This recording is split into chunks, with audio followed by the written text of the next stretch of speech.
Hello दोस्तों, good morning. और आज पढ़ेंगे आप DSBM का सेकंड पार्ट, जो diploma in second year pharmacy का दिया गया है यहाँ पे, वो आप पढ़ेंगे यहाँ पे।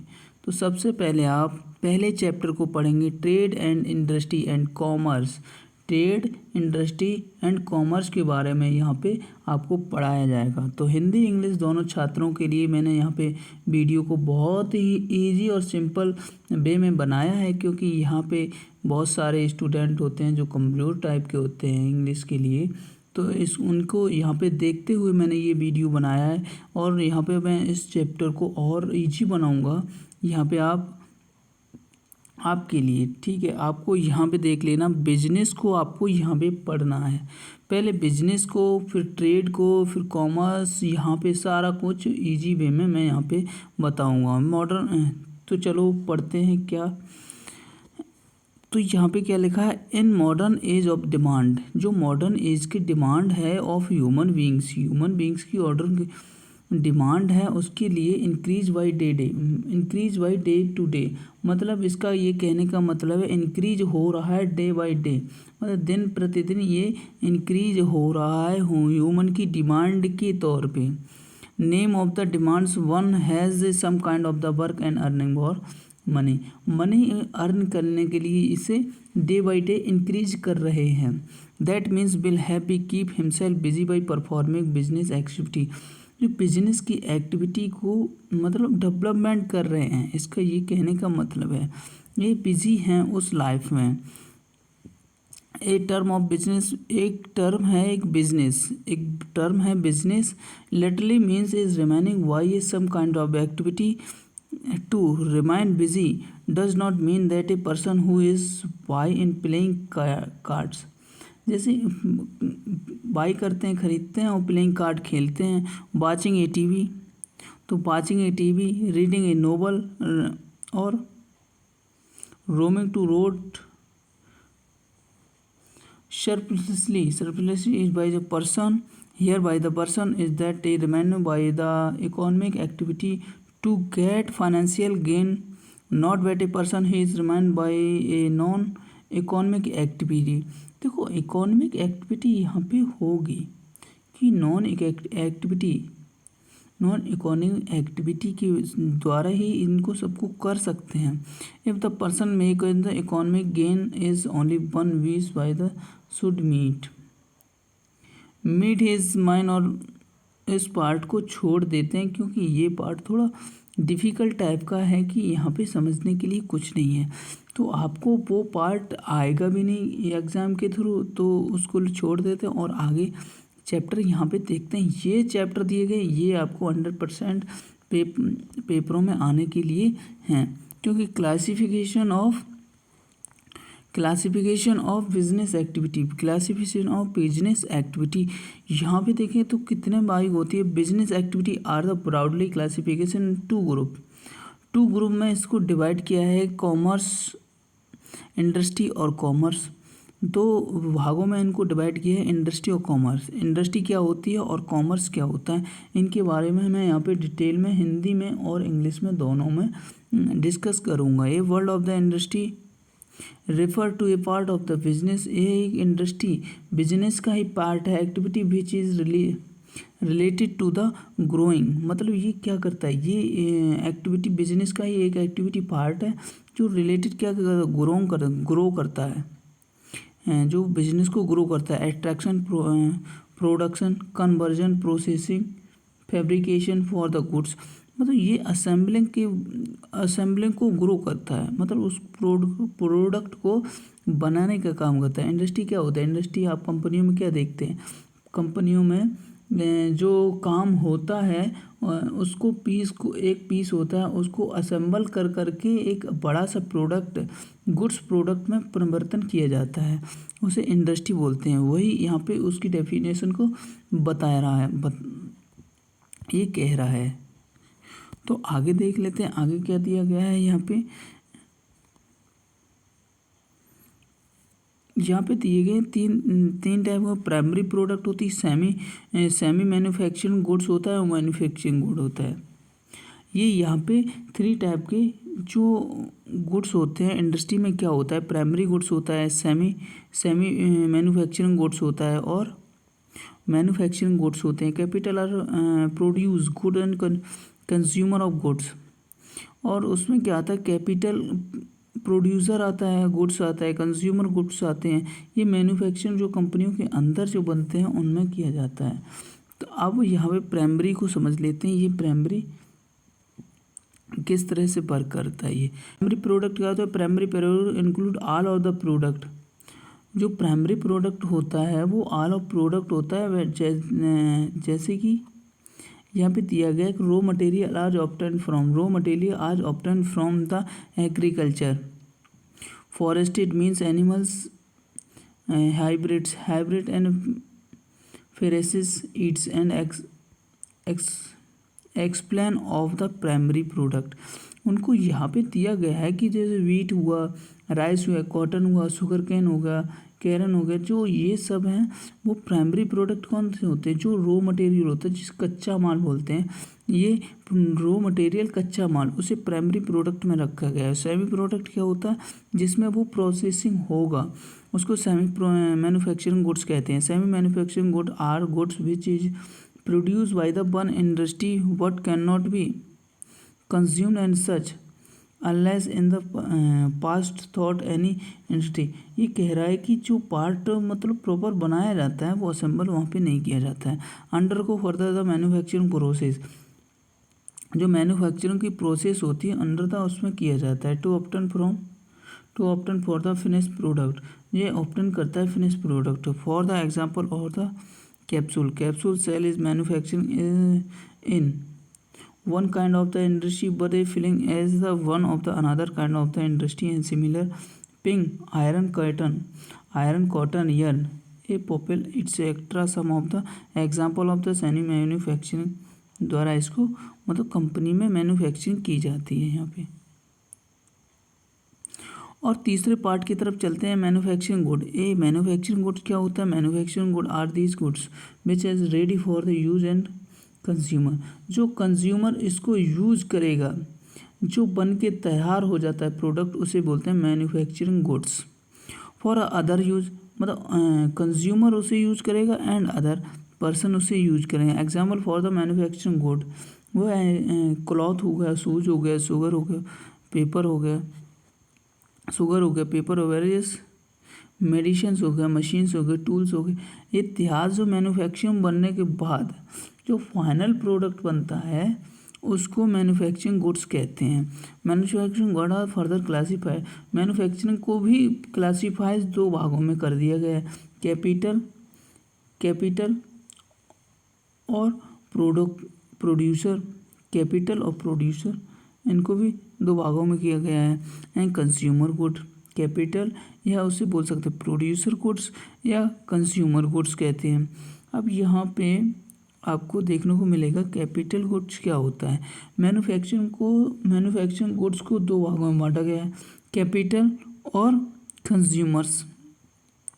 Capital and producer good are these goods which are use for the purpose of producing some other goods. The example of the producer good is the included pig iron store into machine tools and machinery etc used for the manufacturing other the products। जी उसमें use किया था। तो consumer good होता, consumer good आती है good which is already use for the consumer and required for the further processing. An example for the consumer goods include drugs such as a tablet, capsule, syrup, injection etc or the soap of the fabric basic for the machine। एक consumer क्या होता है, जो drug already use करे जाते हैं consumer द्वारा। जो कस्टमर होता है जो चीज़ को ख़रीदता है वो यूज़ करता है, उसके लिए ये यहाँ पे कह रहा है। तो classification of the industry.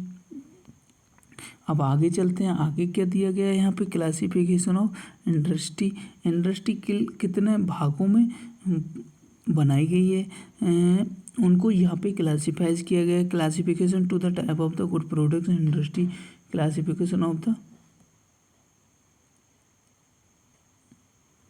Follow the genetic एक तो जेनेटिक इंडस्ट्री होती है, जेनेटिक मटेरियल मिलता है वहाँ पे। एक एट्रैक्शन ऑफ द इंडस्ट्री की जाती है, एट्रैक्शन और इंडस्ट्री। और एक मैन्युफैक्चरिंग इंडस्ट्री होती है, एक कंस्ट्रक्शन इंडस्ट्री होती है। तो genetic industry, attraction industry, manufacturing होती है, एक कंस्ट्रक्शन ये इंडस्ट्री होती हैं। तो सबसे पहले यहाँ पे चार्ट द्वारा जो समझाया गया उसको यहाँ पे समझ लेते हैं।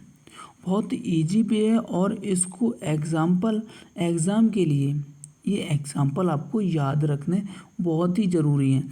इनको याद रखोगे आप, इसके अंदर क्या क्या होता है वो आप लिख लोगे, तुरंत लिख सकते हो। और इसको अगर याद नहीं है तो आप पेपर को नहीं सॉल्व कर सकते हो। तो मेरा मानना है कि ये बहुत ही इजी सब्जेक्ट है, बहुत ही इजी सब्जेक्ट है और यहाँ पे आपको याद करने के लिए बहुत ही अच्छा है। दिया गया जेनेटिक, एट्रैक्शन, मैन्युफैक्चरिंग और कंस्ट्रक्शन। तो सबसे पहले मैं आपको बता देता हूँ कि और आपको याद करने यहाँ पे बहुत अच्छे से आपको याद हो सकता है। तो यहाँ पे आप देखेंगे जेनेटिक क्या होता है। जेनेटिक मतलब जो उगाया जाता है उसे कहते हैं रॉ मटेरियल। जेनेटिक होता है वो रॉ मटेरियल होता है। एक तरह से आप समझ सकते हैं जो जेनेटिक मटेरियल होता है वो रॉ मटेरियल होता है, क्योंकि जो रॉ मटेरियल जो रॉ गुड्स होता है उसको फिर अट्रैक्शन किया जाता है। ठीक है, जेनेटिक मटेरियल, रॉ मटेरियल, फिर अट्रैक्शन किया जाता है। अट्रैक्शन मतलब पीसा जाता है, उसमें अट्रैक्ट किया जाता है, अच्छी चीज़ निकाली जाती है और ख़राब चीज़ को अलग रख दिया जाता है।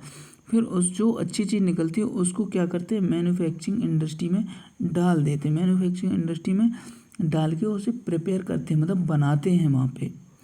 फिर कंस्ट्रक्शन का क्या काम होता है। कंस्ट्रक्शन इंडस्ट्री का काम होता है कि जो प्रोडक्ट, फाइनल प्रोडक्ट बना है उसको यूज कहाँ पे किया जाए, वो कंस्ट्रक्शन का काम होता है।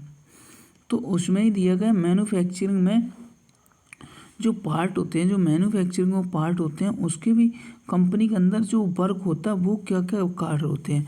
तो एनालिसिस ऑफ द इंडस्ट्री उसका एनालिसिस करेगा। ठीक है, उसको बनाने के लिए पहले एनालिसिस किया जाएगा, फिर सिंथेसाइज किया जाएगा। उस इंडस्ट्री को बनाने वाली एक चीज़ होती है, उसे मतलब उसे सिंथेसाइज करेंगे, मशीन में डालेंगे। तो मशीन को पहले बनाएंगे, किस तरह का प्रोडक्ट चाहिए उसको वहाँ पे मशीन को पहले बनाएंगे, उसके बाद वो प्रोडक्ट वहाँ पे डालेंगे, क्योंकि उस मशीन को वो प्रोडक्ट जो फाइनल प्रोडक्ट निकले वो अच्छा होना चाहिए। फिर वो मशीन वहाँ पे प्रोसेसिंग करेगी, मतलब चलेगी, फिर असेंबलिंग करेगी, वो मशीन वहाँ पे असेंबलिंग करेगी। तो आपको मैन्युफैक्चरिंग को आपको याद रख लेना है। पहले एनालिटिकल होगा, मतलब उसका एनालिसिस होगा, फिर होगा सिंथेटिक्स होगा, फिर प्रोसेसिंग होगा, उसके बाद असेंबलिंग होगा। तो आपको ये याद रख लेना है। तो उसको आप आपको यहाँ पे डिटेल में बता दे रहा हूँ कि जेनेटिक की क्या होता है। The world genetic is derived from the term of the genetic which means is the hardly it means genetic industry are concern with the reproduction of the multiplication. Reproduction मतलब किस तरह से वो जो गुड्स होता है जिसे बोलते हैं रॉ मटेरियल, उसको किस तरह से मतलब रिप्रोडक्शन, ये कह रहा है रिप्रोडक्शन। तो इसका यही मतलब है कि रिप्रोडक्शन और मल्टीप्लिकेशन ये किस तरह से बनता है, वो जेनेटिक मटेरियल द्वारा बनता है। जैसे प्लांट हो गया, एनिमल्स हो गए, बर्ड्स हो गया। Example for the genetic industry include a plant, birds, nurses, cords. ये इतने टाइप के जो दिए गए हैं वो सारे जेनेटिक मटेरियल हैं। फिर एट्रैक्शन क्या करा जाता है, वहाँ किस किस जगह मतलब जो रॉ मटेरियल होता है वहाँ से प्रोडक्ट को कैसे कलेक्ट किया जाए, वो होता है एट्रैक्शन ऑफ द इंडस्ट्री। उसको यहाँ पे डिटेल में देखते हैं। Attractive industry are these industry. Attractive industry एक ऐसी इंडस्ट्री है जो these industry which are the concern with the attraction करता है, ग्रोइंग करता है out of the product what of the natural source. Natural source के द्वारा निकाला जाता है, सॉइल द्वारा, एयर द्वारा, वाटर द्वारा इसको अट्रैक्ट किया जाता है। Product so the obtain from the generally use the industry में यूज़ करने के लिए उसे एट्रैक्शन इंडस्ट्री उसे प्रिपेयर करती है। The production of finish good of the attraction industry include the agriculture means oil exploration forestry and fishing. ये attraction का काम होता है। फिर आता है इसके द्वारा दूसरा हुआ, फर्स्ट हुआ जेनेटिक, दूसरा एट्रैक्शन, तीसरा क्या हुआ, तीसरा हुआ manufacturing industry are these industry which are engaged is the production to goods here to raw material and semi manufacturing product or conversion of finished goods तक उसको ले जाना होता है। Capital goods is consumer goods और generally of the goods supply of the extractive industry are use for the raw material for the manufacturing industry for the example pharmaceutical textile jute sugar cement engineering and steel industry are some of the example of the manufacturing industry. इस type की manufacturing industry ये होती हैं। तो आप यहाँ पे क्या पढ़ा आपने, तो सबसे पहले पढ़ा है जेनेटिक इंडस्ट्री, फिर एट्रैक्शन इंडस्ट्री, मैन्युफैक्चरिंग इंडस्ट्री, और अब आएगी लास्ट में मैन्युफैक्चरिंग के भी पार्ट आप यहाँ पे साथ के साथ यहाँ पे इनको देख लेते हैं। तो सबसे पहले दिया गया है आपको, यहाँ पे देख सकते हैं आप, यहाँ पे एनालिटिकल इंडस्ट्री क्या होता है, जिसमें एनालिसिस का काम होता है, और सिंथेटिक इंडस्ट्री का काम क्या होता है, जहाँ में सिंथेसाइज किया जाता है प्रोडक्ट को बनाने के लिए। प्रोसेसिंग इंडस्ट्री क्या किया जाता है, मतलब प्रोसेसिंग में जो चलेगा उसको, प्रोसेस में जो काम होगा वहाँ पे उसको जो प्रोसेसिंग इंडस्ट्री कहा जाता है। असेंबली इंडस्ट्री किसे कहते हैं, जहाँ पे फाइनल प्रोडक्ट को असेंबल करके निकाला जाता है, उसे असेंबलिंग प्रोडक्ट इंडस्ट्री कहते हैं। तो एनालिटिक में क्या था, analytic industry which is the analysis of the kind of the basic material. जो बेसिक मटेरियल होता है उसका एनालिसिस किया जाता है and separating for the number of the producing of the obtain, मतलब सेपरेट किया जाता है, उसे अलग अलग पार्ट में सेपरेट किया जाता है, कौन सा अच्छा है कौन सा बेस्ट और उससे भी कौन सा अच्छा है उसको किया जाता है। और ये some of the material example for the crude drug crude oil extraction for the wealth of the health, इसके द्वारा किया जाता है। सिंथेटिक में यही किया जाता है, जो synthesize the industry for these materials who is to and more than the material, उसको सिंथेसाइज किया जाता है, दो या दो से अधिक मटेरियल को यहाँ पे सिंथेसाइज करके बनाया जा सके होता है। उसी तरह ये होता है प्रोसेस इंडस्ट्री होती है, जिस good which is the raw material को यहाँ पे process of the thought of different stage में किया जाता है और product for the final product in the process of the industry analytic of the some use for किए जाते हैं इसमें। तो असेंबलिंग, फिर उसके असेंबलिंग आता है, उसका ही एक पार्ट है डी जो असेंबली होता है असेंबली इंडस्ट्री, जिसमें जो प्रोडक्ट का जो फाइनल प्रोडक्ट बनता है गुड्स बनता है उसे जैसे मशीन हुई, टेलीविज़न हुआ, रेडियो हुआ, वॉच हुई, स्कूटर हुआ, मोटरसाइकिल हुई, ये कार्स हुई, ये जो फाइनल प्रोडक्ट बन के निकलता है उसे असेंबलिंग इंडस्ट्री कहते हैं, वहाँ पे वो काम किया जाता है। अब construction of the industry construction of the industry are which is the neglect of the construction road building canal bridge damage and product of the others manufacturing industry which is the iron cement brick stone and the marble board glass and rubber for the, जहाँ पे ये जो construction का काम होगा, ये जहाँ पे जो घर वर बनाए जाते हैं, घर रोड, उनकी बात यहाँ पे यूज़ किया जाता है।